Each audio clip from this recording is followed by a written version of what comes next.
Greetings हरे कृष्णा। तो topic है सुबह सुबह की उनकी दिल की बातें। 28 नवंबर मंगलवार के लिए है ये रीडिंग एंड हम कर रहे हैं टैरो ओरेकल्स के साथ इस रीडिंग की शुरुआत। So let's connect to it. अगर आपको मैनिफेस्टेशन करना है तो कर लीजिए, ध्यान भी आप जब चाहें तब कर सकते हैं, काफ़ी बेहतरीन होगा ये, ठीक है। सो चलो देखते हैं हमें क्या रीडिंग मिलती है एंड हम लेते हैं कुछ कार्ड। मैं रखता हूँ यहाँ पे कार्ड्स। चलो 3 कार्ड्स तो मिले हैं और आई थिंक 2 कार्ड्स मिले हैं and finally 2 card. I think that's enough, ठीक है। सो चलो देखते हैं कौन से कार्ड्स हमें मिल चुके हैं।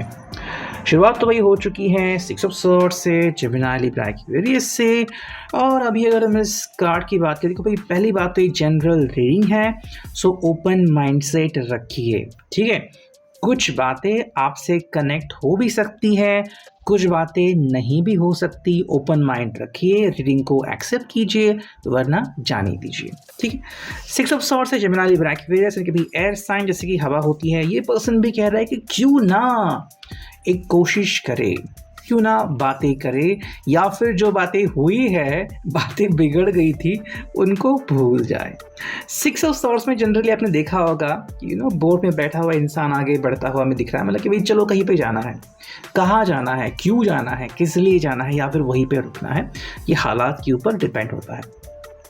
भाई कुछ चीज़ें ऐसी हैं जो लगता है कि जैसे मान लो इस पर्सन ने अगर आपसे बातचीत की होगी और आपको लगा हो कि नहीं भाई तुमने तो मुझसे इस तरह से बात की जो मैंने एक्सपेक्ट नहीं किया था, मैं इस बात से बहुत ही हर्ट हुआ हूँ, तो फिर आप क्या करोगे।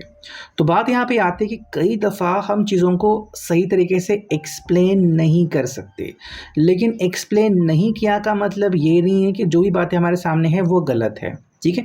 इसलिए पर्सन कह रहा है कि क्यों ना जो चीज़ें या तो हो चुकी उनके बारे में बातें करते हैं या तो उनको भूल ही जाते हैं। बातें करना है तो चलो मिलते हैं, कम्युनिकेशन स्टार्ट करते हैं।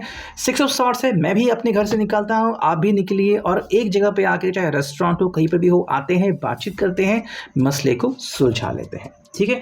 अब ऐसा क्यों कह रहे हैं? 3 of cups, cancer, Scorpio, Pisces. I think friendship में या फिर किसी फ्रेंड ने कुछ कहा है जिस बात का आपको बुरा लगा है, ठीक है, या फिर आपको किसी ने कहा है कि भाई लुक एट योर पर्सन, आपका पर्सन तो ये कर रहा है, वो कर रहा है, इसका साथ था, उसके साथ था, मुझे नहीं लगता है पर्सन कमिटमेंट देने वाला है। तो ऐसे में आई थिंक कुछ इश्यूज क्रिएट हुए हैं जिनके बारे में ये पर्सन आपसे बातचीत करना चाहता है, ठीक है। 3 ऑफ कप्स है, so more than 1 person is available हो हियर, या फिर इसमें इन्वॉल्व है। कह रहे हैं कि भाई मैं हूँ, अगर आपको कोई भी सवाल मुझसे पूछने हैं डायरेक्टली पूछे, मैं उसके जवाब आपको दे दूंगा। हालांकि उस जवाब से आपको संतुष्ट होना है या नहीं ये खुद आप ही डिसाइड करने वाले हो, ठीक है भाई। अब थर्ड जो कार्ड है वो है 2 ऑफ कप्स। भाई इनके हिसाब से देखो 2 ऑफ कप्स मतलब कि आप दोनों की जो एनर्जी है वो काफ़ी ज़्यादा मैच करती है। ये कहते हैं अगर आपको विश्वास करना है मेरे ऊपर तो करो, नहीं करना है तो भी ये आपकी मन मर्जी है, लेकिन सिर्फ किसी ने कुछ कहा इसलिए आपने उनकी कही हुई बात के ऊपर विश्वास कर लिए, कैसे आप कर सकते हो। सेकेंडली देखो मैं ये भी कहता हूँ because tarot is a tool for guidance, आपको गाइडेंस मिलता है, अब वो गाइडेंस को आप किस तरह से यूज करोगे आपके ऊपर डिपेंड है, ठीक है। तो बेसिक क्या आता है 2 ऑफ कप्स। सच में क्या आप इस पर्सन के ऊपर इतना विश्वास करते हो कि आंखें बंद करके विश्वास, या फिर हाँ भाई यहाँ पे कुछ इश्यूज हैं, कुछ डाउट्स हैं, ये आपके ऊपर डिपेंड करता है। अगर ऐसे हालात है भी तो भी कोई बात नहीं, बिकॉज कई बार ऐसे हालात डिपेंड होते हैं। मेरा डॉग यहाँ पे खेल रहा है ठीक है, ऐसे हालात डिपेंड होते हैं, ऐसे हालात क्रिएट होते हैं जिनके बारे में हम फिर कुछ नहीं कर सकते, ठीक है। बट ऐसे में क्या होता है ना कि जो सिचुएशन आ गई उसको हमें मैनेज करना पड़ता है। सो पहली बात, do you trust this person और नॉट, ये खुद सवाल आपको खुद से करना पड़ेगा। नेक्स्ट जो बात यहाँ पे आती है भाई वो है night of cups. I think ये पर्सन काफ़ी कुछ करता है आपसे, बट सवाल मेनली जो क्रिएट होता है वो किस चीज़ से क्रिएट होता है कि ये पर्सन कुछ ऐसे इशारे देता है जिस वजह से चीज़ें इस तरह से अनएक्सपेक्टेडली आपके सामने आती है। अब कैसे आती है देखते हैं यहाँ पे।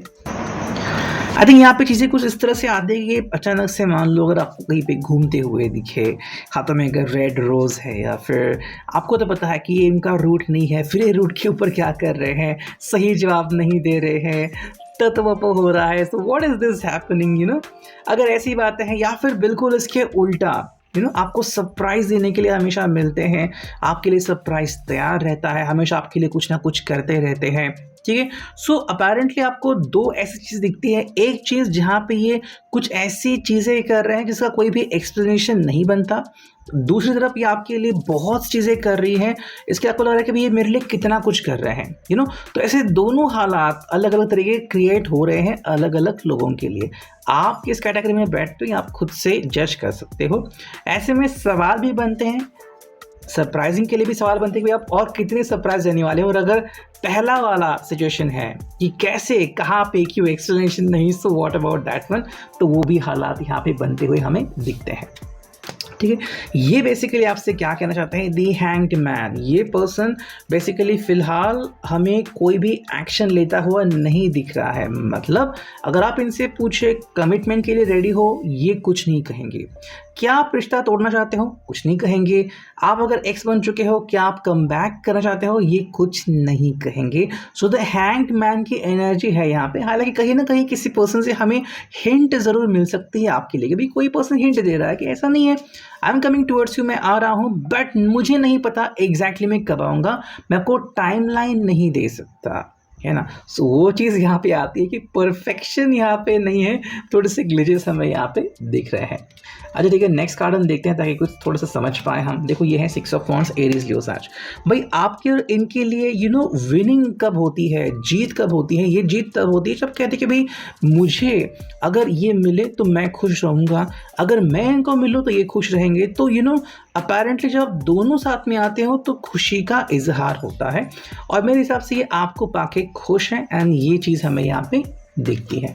नेक्स्ट में क्या बोल रहे हैं, नाइट ऑफ सॉर्ड्स, कि भाई ये हमेशा आपके लिए भाग दौड़ करने के लिए रेडी है, बस आप इनको बोलिए एंड इनमें इतने चेंजेस होते हुए आपको दिखेंगे कि आप खुद सोच में पड़ जाओगे कि ये पर्सन मेरे लिए कितना कुछ कर रहा है। That is a good thing which we see over here, ठीक है। अब एक लास्ट का कार्ड आ गया है जो कि है 6 of cups, cancer, Scorpio, Pisces. भाई पहली बात तो ये पर्सन आपकी तरफ किस तरह से दिखता है कि ये आपको इस तरह से दिखता है कि हमेशा इनको आपसे सपोर्ट मिलता रहेगा, ठीक है।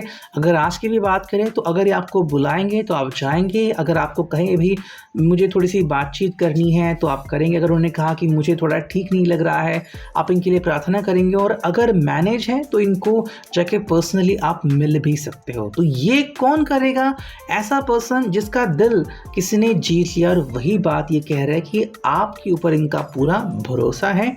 बट यहाँ पे अगर कुछ सवाल किसी की तरफ से आ रहे हैं, कोई थर्ड पर्सन, कोई आपका फ्रेंड आपको कुछ कह रहा है, तो क्या सच में वो सवाल जेन्युइन उठते हैं इनके ऊपर या फिर नहीं, ये आपको खुद तय करना होगा, ठीक है। अब देखते हैं ये एनर्जी हमें क्या बताती है, ये कार्ड हमें क्या बताते हैं।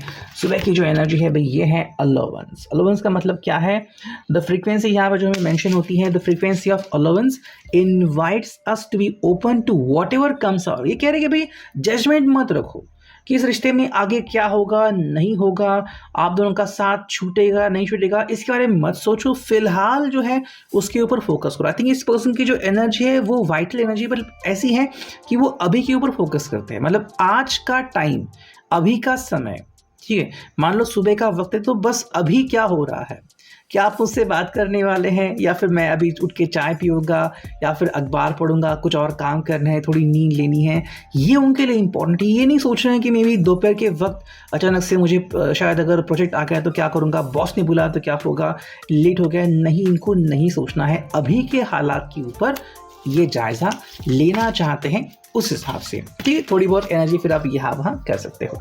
सेकंड रिकॉर्ड है प्रॉस्पेरिटी। अगर हम इसकी बात करें तो क्या है, the frequency of prosperity supports our feeling of well being. ये कह रहा है कि हर चीज़ को आप एक्सेप्ट करते जाओ। यहाँ पे बेसिकली आता है हर चीज़, मतलब आपकी बॉडी हो गई, माइंड हो गया, आपका सोल होगा। उसी प्रकार से जितने भी लोग हैं आपके कॉन्टैक्ट में, आपके फ्रेंड्स हो सकते हैं, रिलेटिव्स, इवन दो एनिमीज एंड लाइकवाइज, हर कोई आपसे जुड़ा हुआ है, उनको एक्सेप्ट करो तो प्रॉस्पेरिटी मिलेगी। मतलब अगर पता है कि कोई आपके ऊपर क्यों जेलस है तो आप उसके ऊपर काम कर सकते हो। अगर आपको पता है कि कोई ये पर्सन है जो हमेशा मेरी हेल्प करेगा तो आप रिस्क भी ले सकते हो, तो ये उनका कहना, और ये आपको भी कहीं ना कहीं पे कह रहे हैं। नेक्स्ट कार्ड मिला है वो है रियलाइजेशन। अब ये कार्ड क्या कह रहा है, basically the frequency of realization supports the internal process of becoming aware of our heart centered truth. मतलब कि भाई क्या आप इनके ऊपर विश्वास करते हो पूरे दिल से या नहीं, ये काफ़ी इंपॉर्टेंट है। ये तो करते हैं या फिर एक करना चाहते हैं, ठीक है। अब किसी किसी के लिए शायद ये समय अपने करियर के लिए इंपॉर्टेंट हो सकता है, या फिर कहीं पे वो आउट ऑफ स्टेशन गए हैं, आउट ऑफ कंट्री गए हैं, वहाँ पे काम कर रहे हैं, या फिर कुछ और चीज़ें हैं, फैमिली की तरफ ध्यान दे रहे हैं, फैमिली बिजनेस संभाल रहे हैं। ये है उनका करंट रियलाइजेशन, ठीक है। सुबह उठ के शायद वो चल रहा है कि भाई आज ये मीटिंग करनी है, या फिर कभी दिमाग में ये है कि भाई हाँ अब मैं बस सोच रहा हूँ रिगार्डिंग माय फैमिली बिजनेस, ठीक है। तो अगर ये दिमाग में है तो शायद कमिटमेंट का वर्ड नहीं रहेगा, या फिर अगर कमिटमेंट है तो शायद एक्स्ट्रा मनी अर्न करे, ये दिमाग में नहीं रहेगा। तो कुछ चीज़ें हैं, कुछ लिमिटेशंस हैं, अगर ये आपके सामने रखते हैं तो क्या आप उनको एक्सेप्ट करते हो या नहीं, ये भी आपको समझना पड़ेगा। नेक्स्ट एंड फाइनल कार्ड जो हमें यहाँ पे मिला है वो है परसेप्शन। परसेप्शन का मतलब क्या है? फ्रीक्वेंसी जो सपोर्ट करती है और नेचुरल क्यूरियोसिटी। भैया आपको बता रहा है कि मान लो कल उठ के अगर ऐसा दिन आ जाए जहाँ पे चीज़ें या हालात कंट्रोल में ना हो, तो क्या सोचा है आपने? कल उठ के अगर हालात बहुत अच्छे हो जाए तो क्या सोचा है आपने? तो ये आपको एक मौका दे रहे हैं खुद सोचने का कि ट्राई टू बी विविड, बहुत अच्छे तरीके से सोचो, अलग अलग एंगल से सोचो कि आपको क्या लगता है, ठीक है, कि क्या आप उसके लिए मतलब रेडी हो या नहीं हो, ये क्या करे झूले पे बैठा है इसको सो वो चीज़ यहाँ पे आ रही है कि what do you think about it, ठीक है। परसेप्शन है कि क्या है आपका परसेप्शन, आप उस किस तरीके से आप इस तरफ देख रहे हो, आपकी हाँ है, आपकी ना है, या फिर आप इस चीज़ को एक्सेप्ट करते हो फ्रॉम योर हार्ट, या फिर आप डिनाई करते हो। इससे आपको भी एक मोमेंटम मिलेगा, एक क्लियरेंस मिलेगा कि आप इस रिश्ते के बारे में क्या सोचते हो, बिकॉज ये तो पहले से सोचते ही है, ठीक है। सो ये है आज का reading. I hope it will resonate.